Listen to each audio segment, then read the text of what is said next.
name is Howard Brown. I'm going to be your moderator and guide for a session called Prevention, Diagnosis, and Me.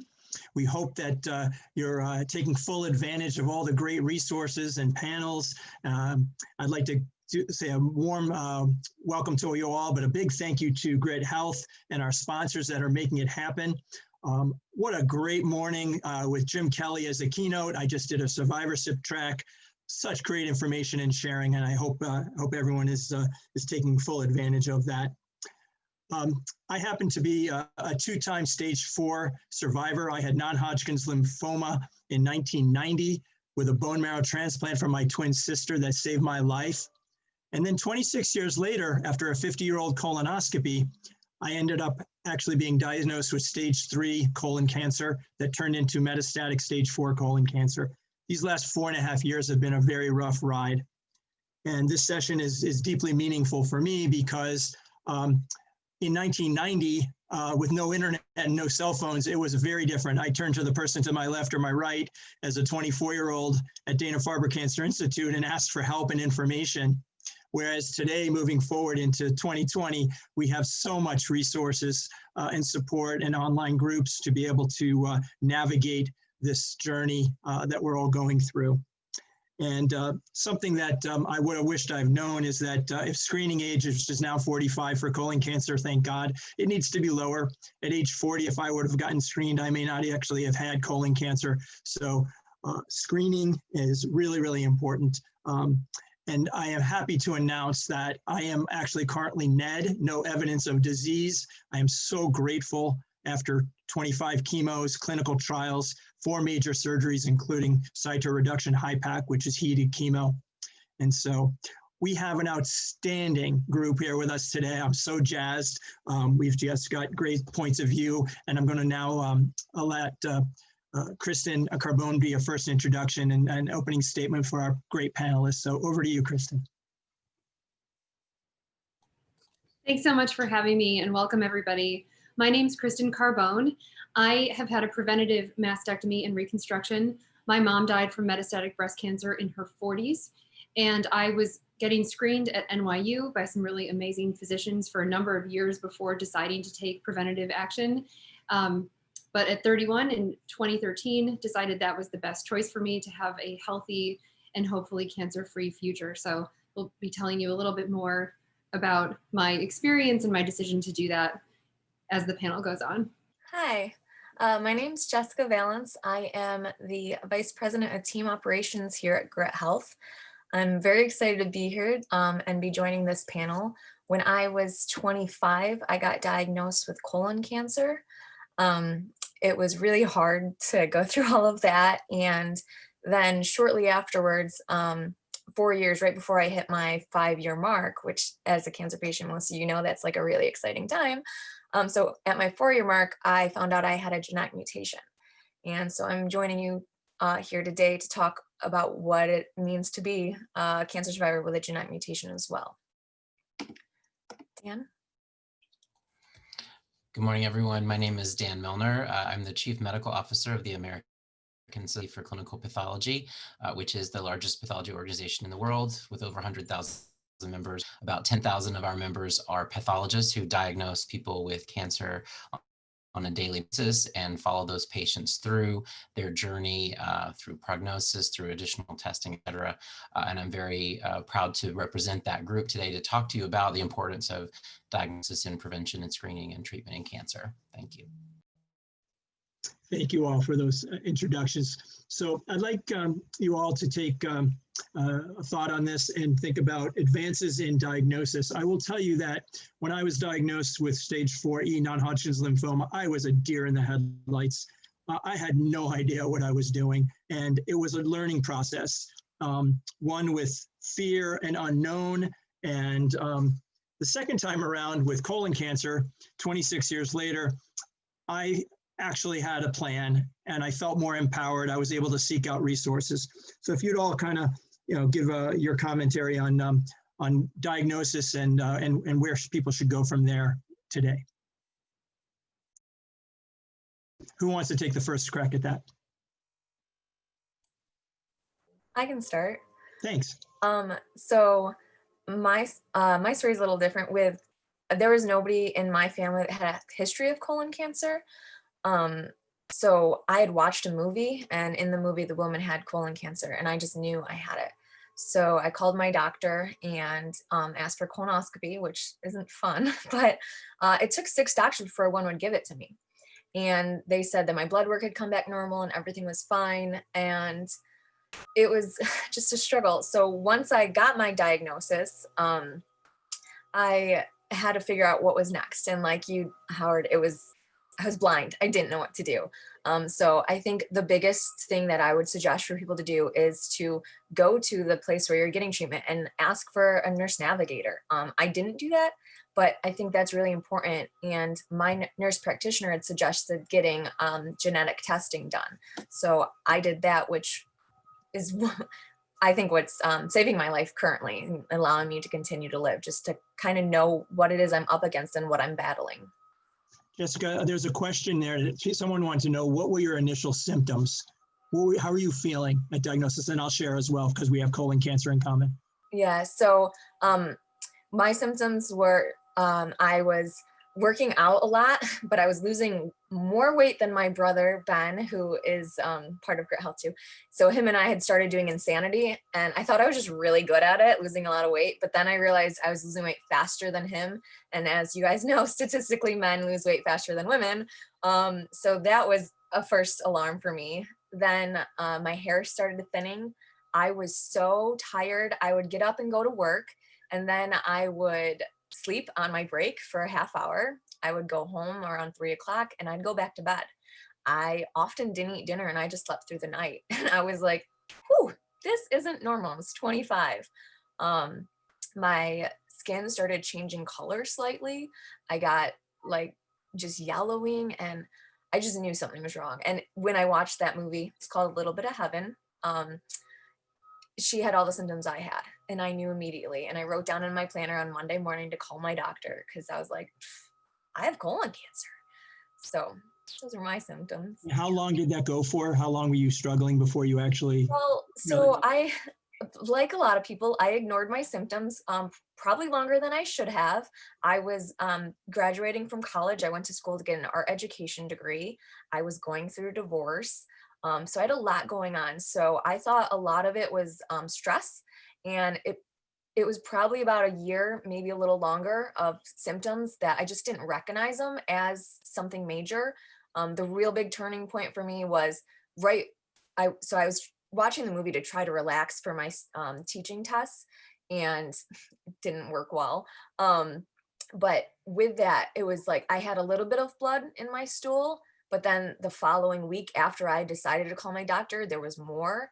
And that was something that was like really alarming for me. And I was like, okay, I'm making the right decision. Like I have to go to the doctors. I have to make sure that I'm taken care of, because something is not right.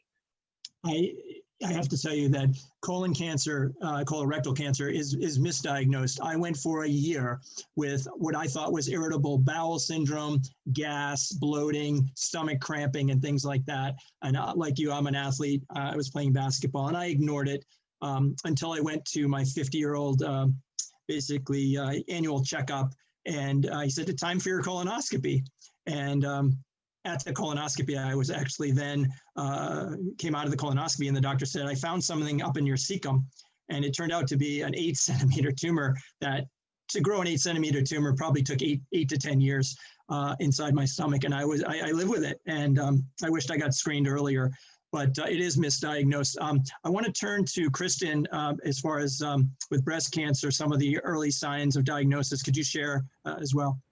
Yeah, of course. I think lots of women find their own lump, and because that's talked about, something that you can feel and it's a lump, oftentimes people think that that's the only symptom. There's lots of other things to look for: changes in skin, a breast being warm to the touch, nipple discharge. There's lots of different symptoms of potential breast cancer. And I see someone in the chat already said, like, you know your body best. And it's really important to do those self breast checks if you're a woman, but also if you're a man and there's breast cancer in your family, and to know how to do that and know how to do it well, so you know what your normal is, because your normal isn't going to be someone else's normal, and what time of the month to check, because breasts change hormonally throughout throughout our cycle. And it's really critical to know yourself. I think there's a really high percentage of women who find their own cancers.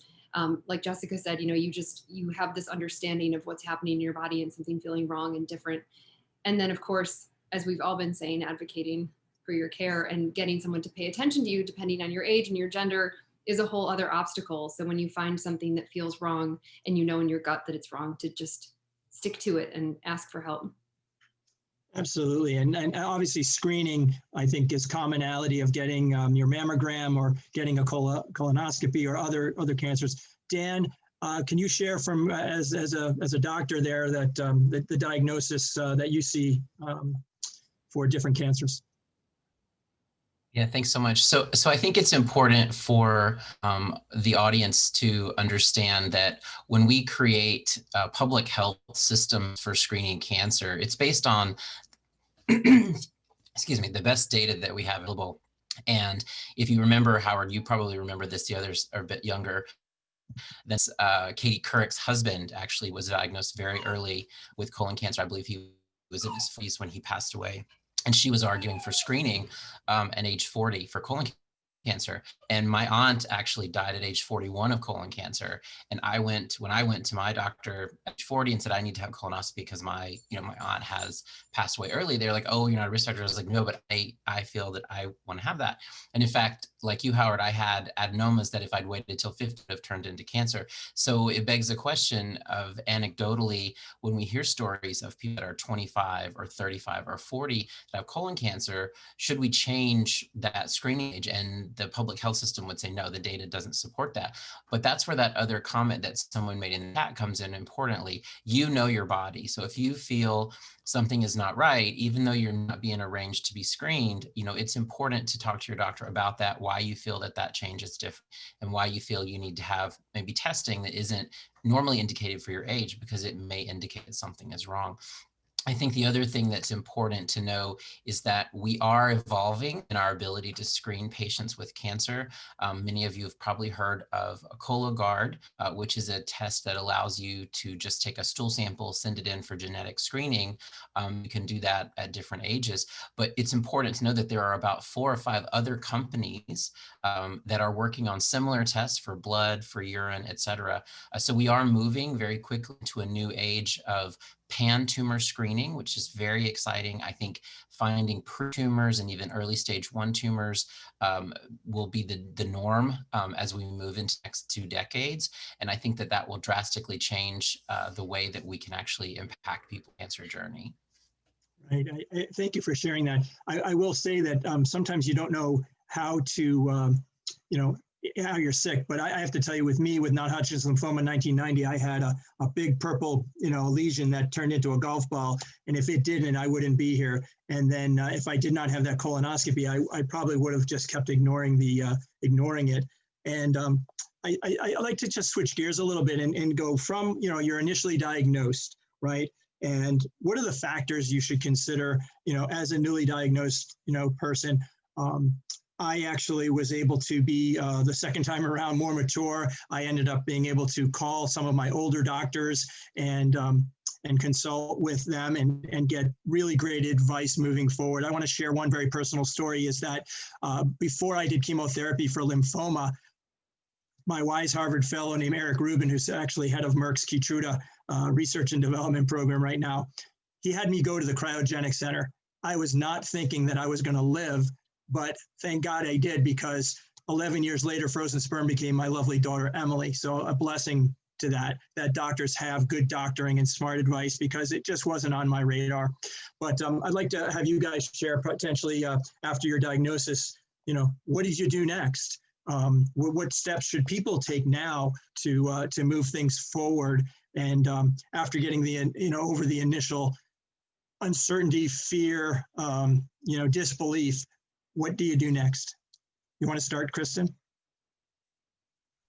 Yeah, I think, I chose to have a preventative mastectomy. So a lot of my experience was informed by watching my mother go through her breast cancer journey, which was in the late 90s and early 2000s. She passed away 15 years ago this weekend, actually. And I think, I was undergoing pretty rigorous screening. And right after I turned 30, they found a lump in my left breast in exactly the same spot as my mom's primary cancer. And I knew, because I'd had so many mammograms and ultrasounds and MRIs, the tech was going over the same spot over and over and over again. And I was laying there thinking, whether or not they found something, I'm having a mastectomy.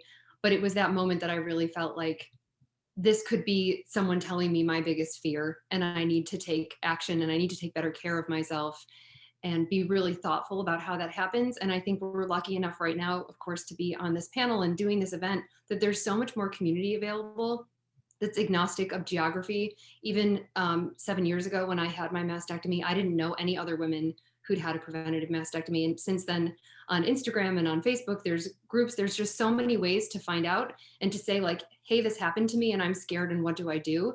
And I've been really amazed and bolstered by the humanity I've seen in these communities, wanting to support each other, share resources, share information, and just support each other through what can be one of the most difficult things that happens to a person. Absolutely. So Jessica, what you got diagnosed, your stage 3 colon cancer, what next for you, and what advice do you have for others? Yeah, so when I was diagnosed, it was a whirlwind of everything. Thankfully, I did have a great nurse practitioner. Hey, Susan. So she told me about fertility. Unfortunately, when I was diagnosed, it was stage 3 colorectal cancer already, and my prognosis was a 12% chance of living beyond 2 months. So my first thing I did was seek out another doctor because I was a 25-year-old female. I was in relatively good health, and I honestly didn't care for him telling me the statistics.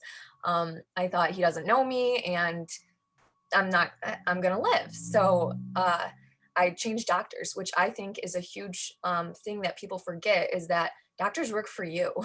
So you have to take notes, do some research, and find doctors that you mesh well with.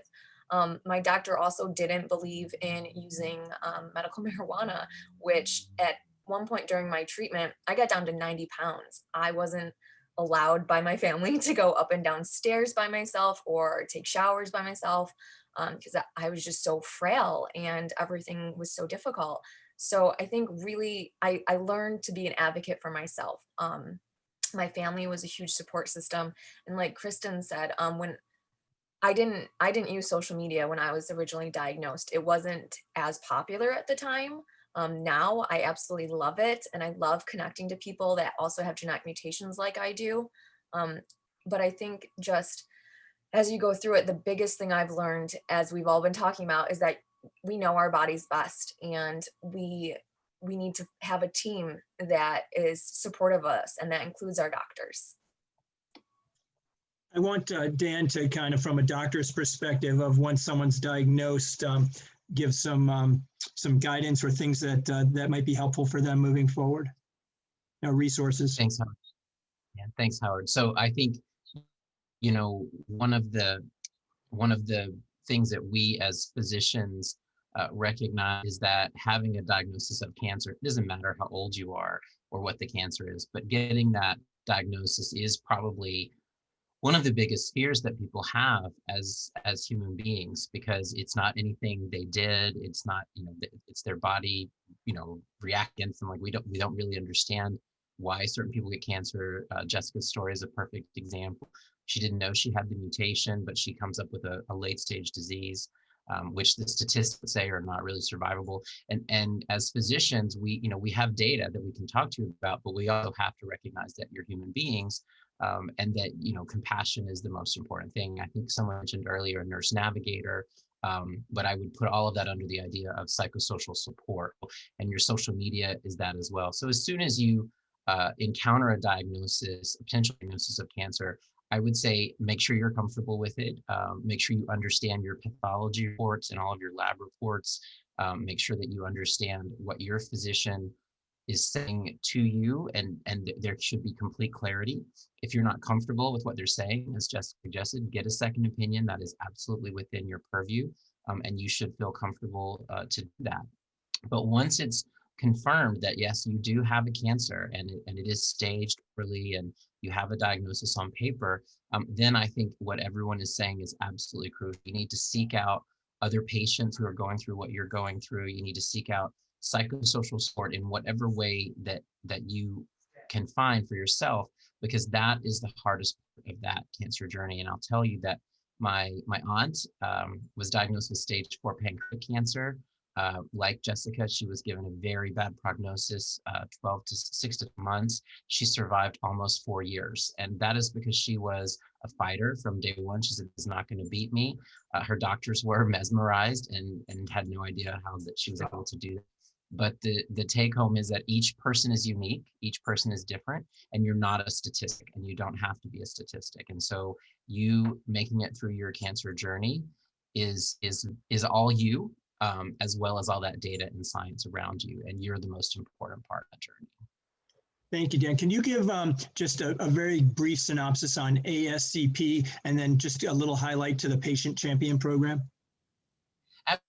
Absolutely. So one of the things we recognize at ASCP is that patients are our best advocates, regardless of what kind of medicine we practice. And our Patient Champions program, which is headed by several of our staff members, seeks to find patients who've gone through a journey, cancer journey, a sickle cell, whatever that disease is, and have them relate how the laboratory was crucial for them to make it through that journey. Obviously, as I said, you're the most important part of that journey, but having your labs, understanding your labs is a critical piece of that. The Patients Champions program is there for you after you've had a diagnosis, even though they may not have the exact same disease as you, they're going through a similar story. And they share those stories through videos.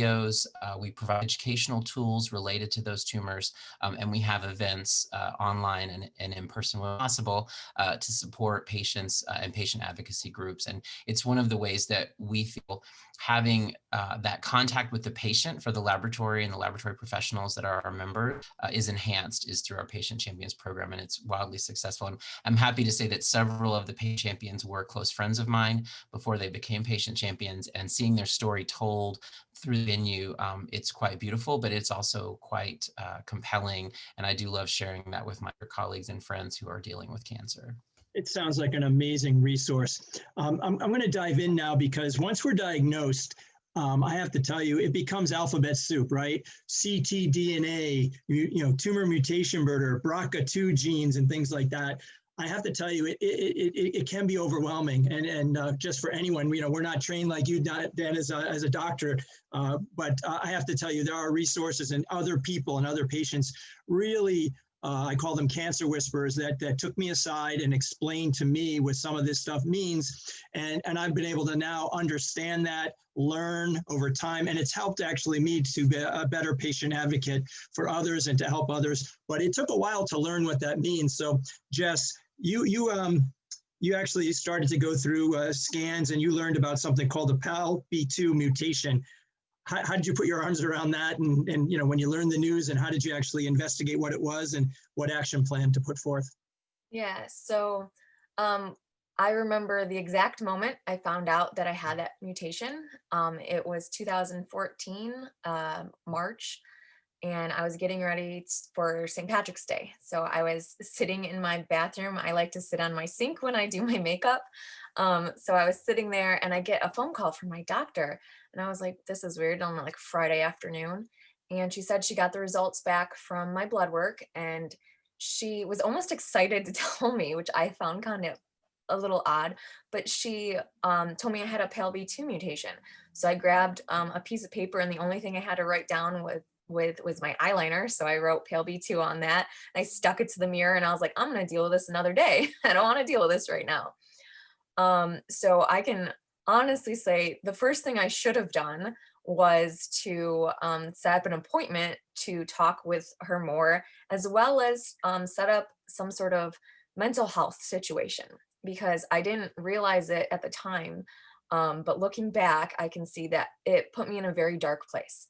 I had just gotten through a cancer journey. I was nearing my 5-year mark, which you guys know is like that time where you're considered, you're doing good, you're almost out of the worry zone. And then to get this diagnosis was really hard. I didn't reach out for help for anyone. I didn't let anyone know how hard it was. The moment that I realized I needed to get mental mental health help was I was at home and I had my best friend was my roommate, Roxanne, and I was trying to just like zen out, I guess. And I ended up drinking like a bottle of wine, getting in the shower, and I passed out in the bathtub. And it was really bad. And even then I didn't recognize it that I needed help. And thankfully Roxanne did. And she, got me some help. And I think it's really important to forgive yourself and to realize that you're going through a hard situation and you don't have to do this alone.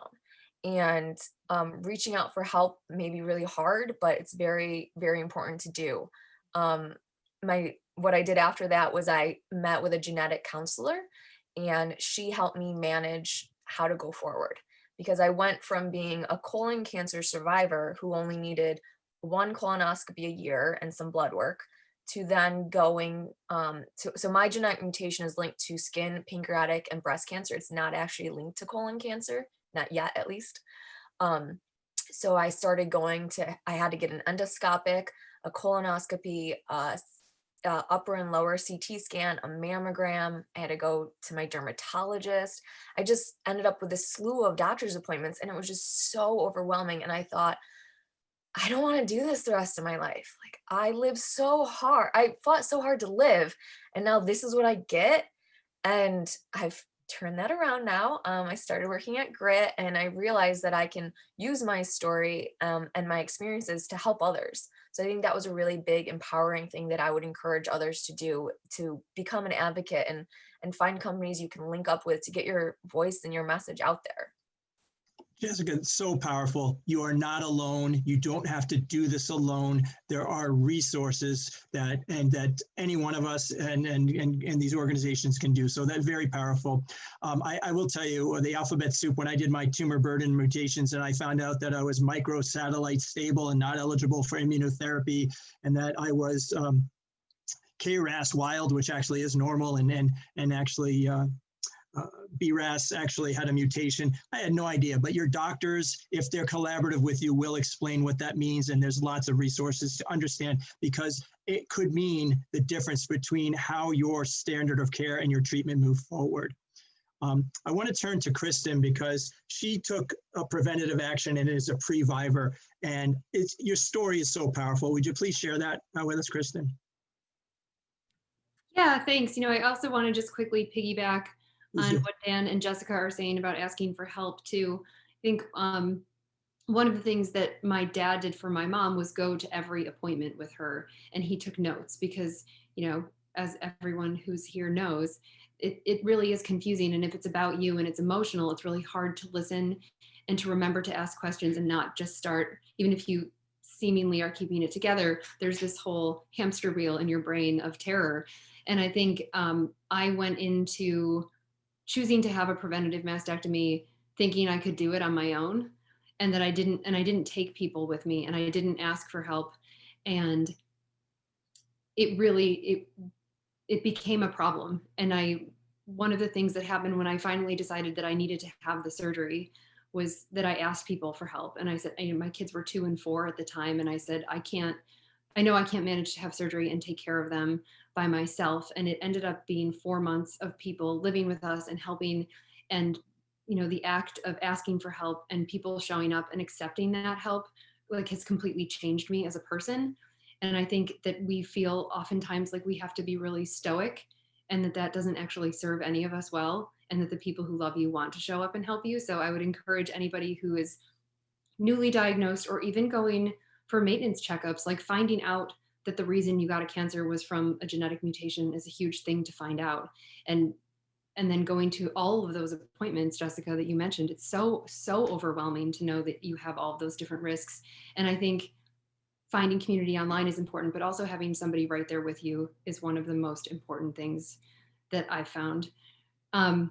Just to quickly share about my decision to have the preventative mastectomy, I don't have the BRCA mutation, and my mom didn't get genetic screening because it was the early 2000s, and back then there was no legislation that protected you against insurance discrimination. So when I started seeing a preventative oncologist, she had just published a paper that was about early onset breast cancer and the common traits that they found in young women who got cancer that were seemingly unrelated to cancer. And I had all of those things. So environmental issues, I was birth weight over 10 pounds, early first period, things that you maybe wouldn't think were linked to breast cancer, but in this study proved to be. So I was treated as if I had BRCA for years, and I need a new genetic panel. And Jess, you are making me think I need to do it sooner rather than later. You know, your doctor calling and sounding excited, I can understand, you know, thinking through that at least you have that information and you know what to do to protect yourself rather than it being random. So I went into this experience really not knowing what my mutation was, but just being terrified all the time and letting the terror and the fear run my life, and decided after finding that lump in 2012 to have the preventative mastectomy in 2013. Just amazing. And the preventative, that, you know, really smart and very courageous, I want to tell you, heartfelt. I will tell you that some of the questions coming through that, you know, today in COVID, it's a lot harder to go on to your cancer or your hospital. So what I suggest, because my mom lives in Boston and she was my caregiver for lymphoma, and my wife of 26 years was my caregiver for colon cancer, I have to tell you, my best friend, FaceTime, because you can bring them with you via FaceTime. Because I was going to say the same thing. Okay, well, they listen in and they were able to hear it. So then it wasn't like a game of telephone where I have to call them and try to repeat everything. They were able to do that. And even in a couple of doctor consults, my wife, who did come with me, recorded them so we could actually dissect them and listen to them over again, which was quite helpful. So there are ways around it, especially in COVID right now. Dr. Dan, what are some of the things that you would recommend and resources that you'd recommend? So I like the about alphabet soup, and I will tell you that when I started training, I was at the Brigham in Boston, Howard, for my training, and when I was there, it was the early days of single tumor gene screening, then multi-panel, and now large panel screening before I left to join ASCP. And as you are, probably are familiar, if you are a cancer patient and have had this conversation with your doctor, there are academic centers that do very large gene panels on your tumor. There are studies where you can have just your blood tested for your own germline mutations. And then there are commercial entities that will do testing for you as well. And I think Jessica's story is a very interesting aspect of that process, where she was at risk because she was so young, because she had colon cancer, and then they found a gene that isn't really that strongly related to colon cancer. That doesn't mean what's happening with her and her process and her journey isn't correct. It just means that they found something that they weren't necessarily expecting. And I think what many of you will find as you go through these cancer panel journeys, with depending on how many are there, that the doctors are going to find a lot of things, and we don't always know what they mean, and we are still learning ourselves about how to interpret these and how to help you figure out how to use them. The good news is all of these panels contain all of the genes, especially those panels that are performed on tumor, that are actionable right now. So in other words, if there is a treatment that is connected to a specific mutation, almost all panels have those involved. And so if there are new options for you for treatment that you may not have known about, you'll find those. The downside is there are a lot of genes in these panels that we don't have actionable treatments for, but we know from basic research are related to different aspects of cancer. We hope to have treatments for them soon, but we don't necessarily have all of them. So when you get back a genetic report, or your doctor tells you you've got a certain mutation, whatever, again, ask questions, make sure you understand. The pathology and laboratory community is there to talk to you about your diagnosis, not your diagnosis, but about your testing. We can help you understand and explain it to you. But it's very important that you are comfortable with that information and that you understand what that mutation means. And it's important that you may understand we don't know what it means, right? You have it. We know that some research may show that it may show worse prognosis, et cetera, but that isn't necessarily proven. And it's important for you to have that clarity, because it is a huge alphabet soup right now. And it's only getting larger, but the good news is as it gets larger, we find more and more precision medicine treatments that are specific to these mutations. Yeah, and just to piggyback on something that you just said, Dan, when I first got my genetic testing done, I was much closer to my diagnosis, and nothing came up. All my genes were fine. And then it wasn't until about 3 years after, closer to 4 years after that, that I had another genetic test done. And that's when the pale B2 showed up. So that's another thing to keep in mind is the advances that are happening in the medical world. They happen kind of fast, and it's very important to stay in touch with your nurse practitioners and your other care providers so that you know what advances have been made. Because had I not found out about my genetic mutation, I fully believe I would have cancer again. Since my diagnosis, or since my genetic mutation, I found 3 tumors in my uterus and 2 masses in my chest. So I haven't had cancer since the first diagnosis, but my body basically doesn't know how to suppress tumor growth.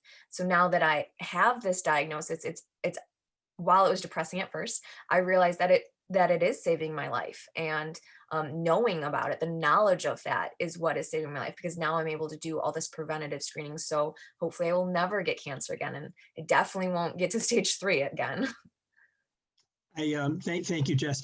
I will tell you that some people via family genetics are more predisposed to actually getting cancer, and you should be very aware about your family histories, such as Kristen. With me, I had no idea how I got lymphoma. I don't think it was from round-off from, cutting lawns, but I do know how I got colon cancer. I got colon cancer from the amount of chemotherapy and the amount of full body radiation I had trying to save my life with a bone marrow transplant. It did something to strip the enzymes out of my digestive tract and my colon that allowed polyps to grow unchecked and freely. Most people may not know the origins of that.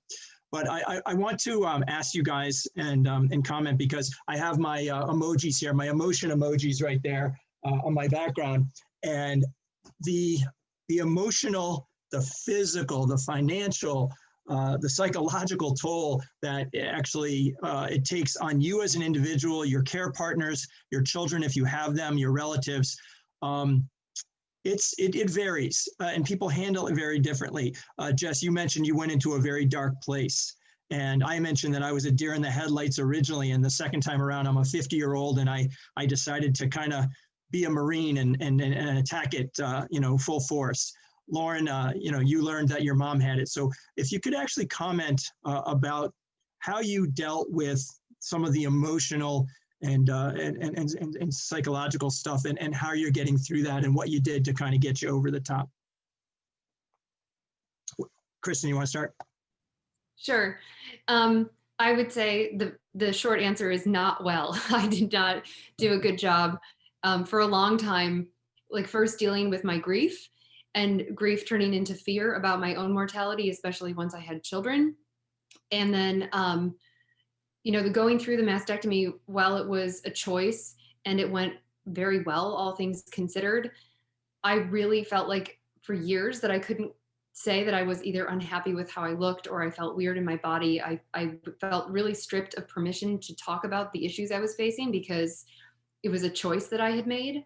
And it took me years to decide that I wanted to feel good about myself and I wanted to be happy, and I didn't want to constantly think about my body and death in the way that really felt all consuming for a really long time. And I would say that it took a lot of micro changes to adjust my attitude, and a long time, and lots of people who understood the place I was in. I was explaining to a friend, I think just yesterday, about the first time I met another young mom who had had a preventative mastectomy, and how there was just this immediate kinship. I felt like she understood me in a way that no one else I know understands me. And I didn't even know that was missing. So there are these little things that have happened over the last 7 years that have led to healing in a really holistic way about how I think about myself and community and humanity, and the respect I have for doctors and survivors and people living with cancer. So I think it takes a lot of people, and it takes effort. It's a choice to want to feel better. I mean, the struggle is real. And I think the key point that you said is that even maybe a couple steps backwards, your baby steps forward, micro, lots of little things. It wasn't just this huge leap and all of a sudden one day you're great and you're superwoman again. It was a lot of little incremental things. Jess, what about you? How'd you get out of that dark spot? Yeah, so similar, the micro changes, that was the perfect example, I think. So to go through treatment, I had moved home to my parents' house, and my brother Ben and his wife and twin 2-year-olds had just moved in as well because they were looking for a house here from Pennsylvania. And so having that support was really big. Once I found out I had the genetic mutation, years had passed and I was living on my own. So I'd realized at that point, I didn't openly say I had cancer. I didn't openly say I was a cancer survivor. Often I would refer to it as when I got sick.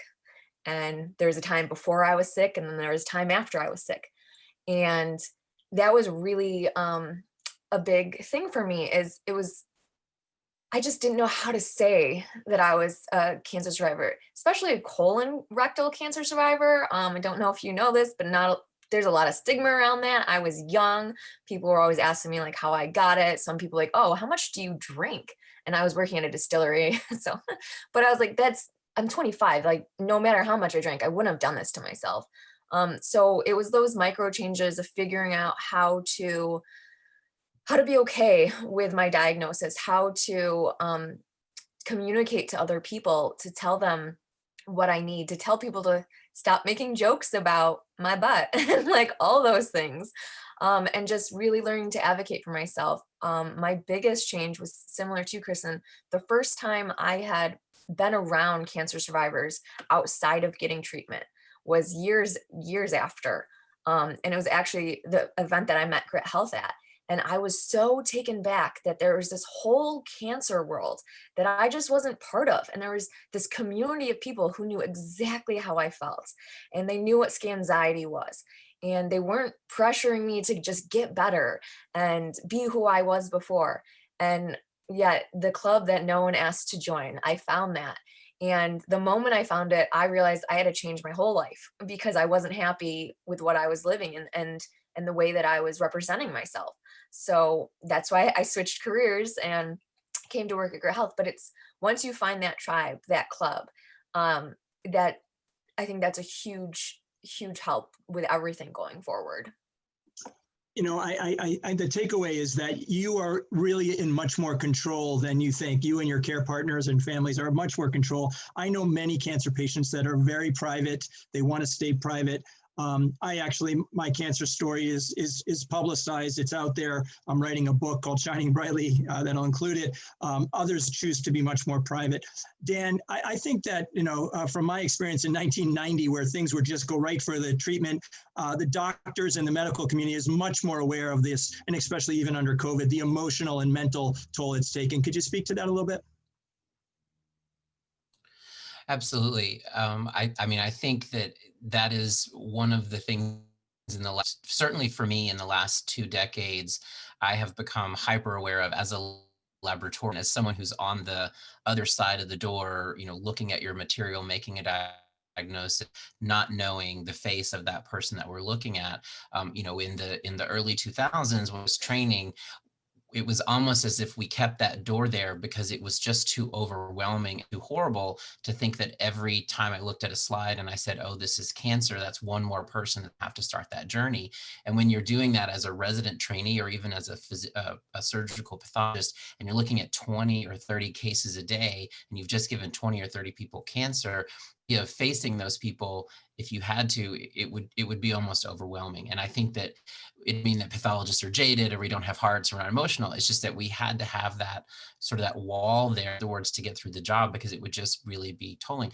But now I think because of I largely base this on social media, I largely base this on my own family experiences and also national media exposure, et cetera. The positivity around cancer stories and cancer survivors, even positivity around stories of people who don't survive, are making us realize that, it's just one more thing in your life. It doesn't define you. It's not like having any other disease, but it's also doesn't have to be everything, in your life. And you can find other people, as you've all said, that understand what you're going through. And once you have a clan or a cohort or a tribe that gets you, then you can move on and get on to the things that you need to do and enjoy life. I have to say that my aunt, who had pancreatic cancer, as I mentioned, she was always a wonderful person. She was one of my favorite relatives. But after she was diagnosed, she became this incredibly positive, bright, shining person and so optimistic. And I realized afterward, I talked to her about it a little bit, but I realized what was happening was that she knew that she was on borrowed time, right? She had been given a horrible diagnosis with a terrible terminal illness, and she was going to live every day like that was her last day. And that, that's not a negative thing. That's a positive thing, to see every day as a gift. And for her, she survived 4 years. But for people who have, a diagnosis that's not necessarily terminal, it's not fun to be in that club of having cancer. And so I think that, as you've all said, finding people that can understand you, that can relate to you, but also recognizing that the healthcare system is maturing, that psychosocial support that you need is built into, everything we try to do these days with healthcare systems. I work a lot in global health with patients in Africa, and you're talking about 95% of the population that presents with cancer has stage 3 or stage 4, much different in the US with about an 80% mortality. So it's stigmatized even more so than HIV was in the 80s. But we focus, when we work in those communities, we focus on community support almost like as the most important initial step, because these are people who are impoverished. They don't have food, they don't have social networks to support them. And so if you make sure that's in place, even for a terminal patient, you can make sure that, their last days are with dignity, and hopefully that their story will inspire others in the village and the tribes and in the country, and, to really think, why is this happening? Can we improve this? Our goal is to make cancer like HIV, right? So HIV was stigmatized, nobody wanted to talk about it, and cancer is that way now. But now HIV is just a chronic disease. It's like, oh, I had HIV, but I'm on therapy, I'm fine. We want people to feel that way about cancer in Africa. And I think that it's possible to do that, but that psychosocial support, sharing survivor stories, and really getting people to advocate for themselves and their fellow community members is really crucial. So I really applaud what all of you are doing in doing that. God, it's so great to have a doctor in the house and get that perspective. It's really important. I wrote down 4 quick bullets from this last takeaways: that seek support, be selfish, take help, and give help. That's really my takeaways, at least from that right now. I'm going to switch gears here because I actually was fortunate to be and take a listen to the survivorship panel that just occurred at 11. And I didn't realize this, but your survivorship starts the day you're diagnosed. It just hit me like a brick. And to be able to take control and get that plan done, I want to hear from you, Jessica, and Christian, and I'll share a little bit, and then Dan as well, from the physician's point of view, is that what are the things that people can take away, and what are you personally doing to help your well-being as you move forward? Jessica, you want to start? Sure, that's a loaded question. Yeah, I know. So some things I do are, I really try to take care of my mental health. So plants make me happy. And as you can see, I have a lot of them.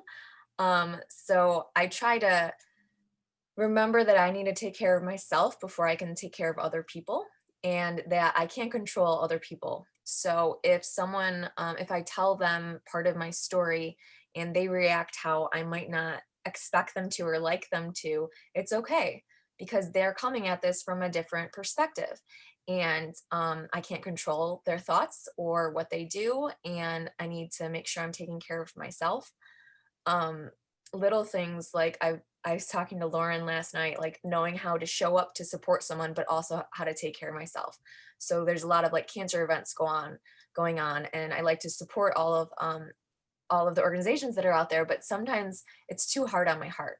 So sometimes I'll just drop in, say hello, and then scoot out and do the little Irish goodbye. But I think it's just really important to find something that you enjoy and that you do just for you.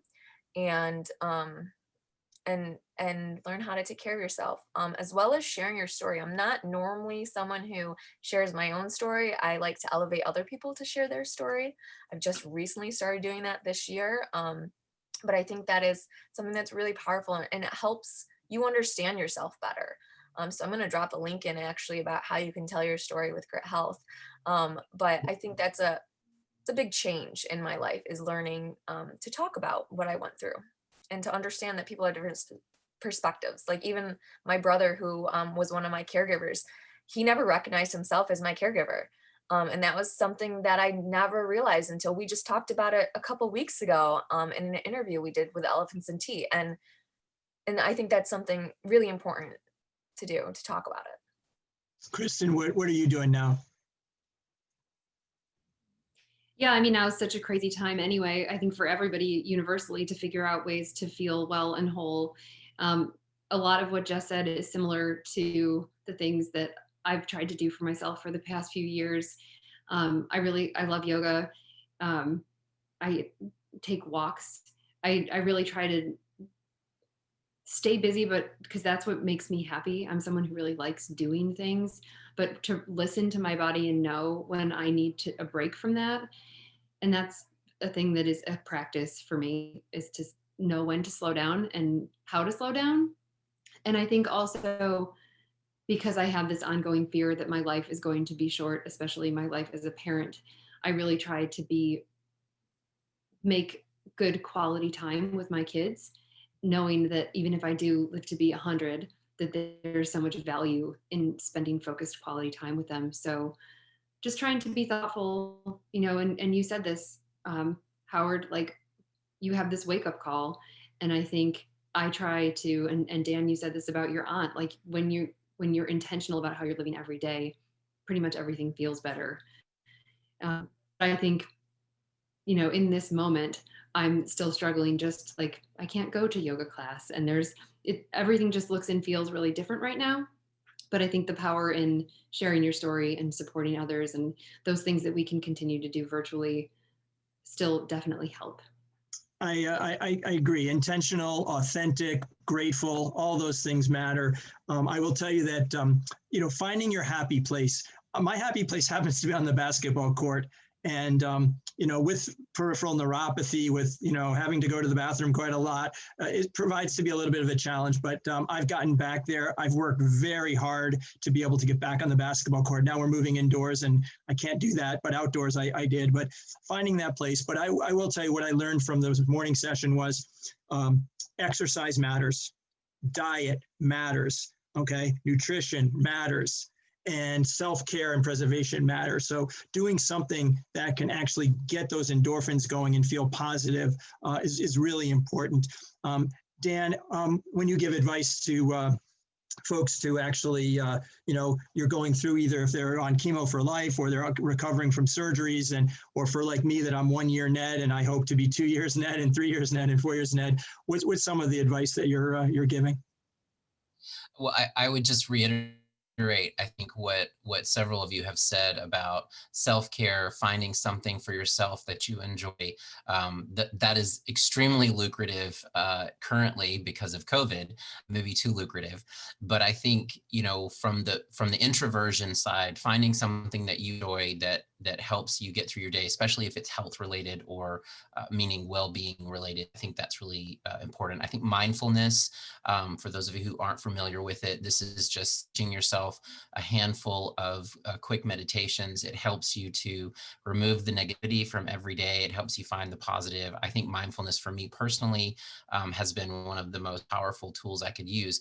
But the other flip side of that is that, I like to say this a lot, we don't have each other, in the big grand scheme of things. We're all on a rock floating around the solar system outside of the sun, and we are each other's friends, right? We are all we have. COVID is making that really hard, but don't forget that, other people out there may be going through something that you have gone through, and sharing your story with them can motivate them to share their story, et cetera, and really improve people's relationships with each other, which I think is really, really crucial in this day and age. I would also like to just add, we've mentioned this, like I think it was mentioned really briefly, financial, cancer is unfortunately a big, expensive, right? It doesn't matter what direction you look at it. It's somebody's going to pay for it. It's really costly. That it doesn't have to be that way. I feel strongly that if you've got some free time, you can look up on the internet who your senators and congressmen are. Writing them a letter, tell your story, even if you don't have a reason to tell them that story, if you're not looking at a certain policy, you're not trying to influence a certain bill, but rather you just want them to know that you are their constituent and you survived cancer and what you went through. Hearing that journey, seeing, the physical, social, the psychosocial, the mental, the physical anguish that you went through, it encourages them to see their own mortality and also say, you know what, we really shouldn't have people suffering like this. We should really, as a country, make this a better journey for people. So I went through a little phase recently with COVID of writing to my friends after going through pictures just to relate to them, tell them a story, nothing special, but it made me feel really good to write letters to them. And I would say that for those of you who have these really powerful stories that you either gone through or are going through, sharing that with policymakers is something that may have fruits for others down the road that you may not realize. And I would strongly encourage you to do that. That's really important. I've never shared this before, but I want to tell everyone out there that I was so resistant to it, but my friends, my college buddies, they actually started a GoFundMe for me. I was so resistant towards that. I just didn't want to be the one that they're raising a GoFundMe for me when I actually needed it. I incurred over the last 4.5 years, $3.5 million worth of medical bills, and insurance only covered so much. And so I've actually helped others start GoFundMes. People are so compassionate and they help. And there are other resources to get over the financial hurdle. That's just another thing that knocks you down. And there are ways to do it. And I let my friends do it. And God, it helps so much. And although I felt vulnerable, it helped. And so I wanted to say that. In the remaining few minutes that we have, Jess, the question I'm going to have for you is, what did you wish you knew now that you wish you knew then that you now know when you got diagnosed? And then for Kristen and for Dan, what haven't we covered here that's be a vital resource or something that you want to share with the group as we conclude this session? Jessica first. So I don't think I fully grasped how bad treatment was going to be for me. So there was I wish I had like little tips and tricks when I started, like what to pack in my chemo bag. And chemo brain is so real. I remember one time I was watching Ben's twins, and their mother took a shower, and she came out of the shower and she was fast, like 6 minutes. And she asked me where the boys were, and I had no knowledge that I was in charge of them. So that was a big thing for me. I just really didn't know how bad it was going to get. I started wearing slap bracelets. So like if I was cooking, I had a slap bracelet on letting me know I should be in the kitchen cooking. Because if I went to the bathroom, I might forget what I was doing and leave the stove on. So that was like one thing. And the littlest things, like I was getting nosebleeds, and I didn't know that that was normal because you lose the hair in your nose as well as the hair in your head. So I think just finding that nurse navigator really early on would have been super helpful. Having a chemo buddy, as some people have mentioned in the chat, like Immerman Angels is a great organization that offers a chemo buddy. Just someone, I wish I had had someone who had been there to talk to me. I was a little resistant to it, but I think that would have made a huge difference. And that's what I would encourage everyone to do, is to link up with someone, not to compare and contrast in a bad way, but to just help you through it.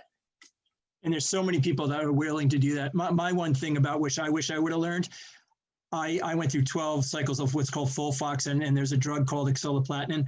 And unfortunately, I have such bad neuropathy. And now, and it's come forward that some people are icing, wearing a skull cap and ice on their hands and their feet, and it's actually reducing the amount. And I wish I would have asked my doctor to reduce the dosage or give me a week off. That would have been helpful, and to use my voice a little stronger. But I do that. Kristen, anything that you want to finish up with?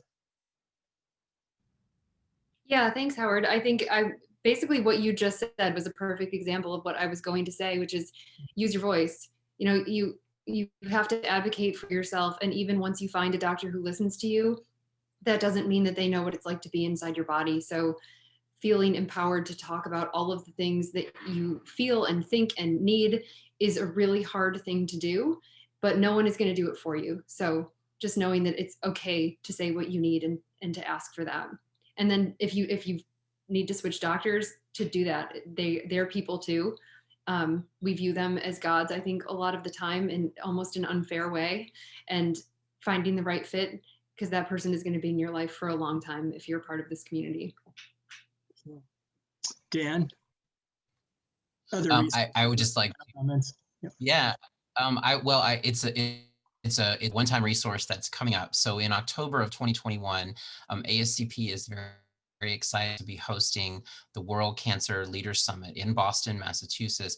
And one of the goals of the summit is to have world leaders, presidents, vice presidents, first ladies, kings, queens, CEOs, etc., discuss challenges and problems in the country, in the host country, and it is the US. So I, being on the committee, am actively interested in your ideas as patients, survivors, as advocates for cancer, etc. What do you want leaders of the world to know and discuss about the US cancer system? What are the problems that you see? What is on your journey you see that are systemic versus personal that you think they should really deal with and take to stand on and make policies to improve? And I will promise you that if you give me the ideas, I will get them in this group. And we hope that we can make this better for everyone in the future. Wow. I'm just so grateful. What a great group. On behalf of Dan, Jessica, and Kristen, and thanks to Grit Health and this conference, that we hope you had some great takeaways from this session, and keep on going through the conference and taking back as much information, and be kind and be happy and be safe. Thank you.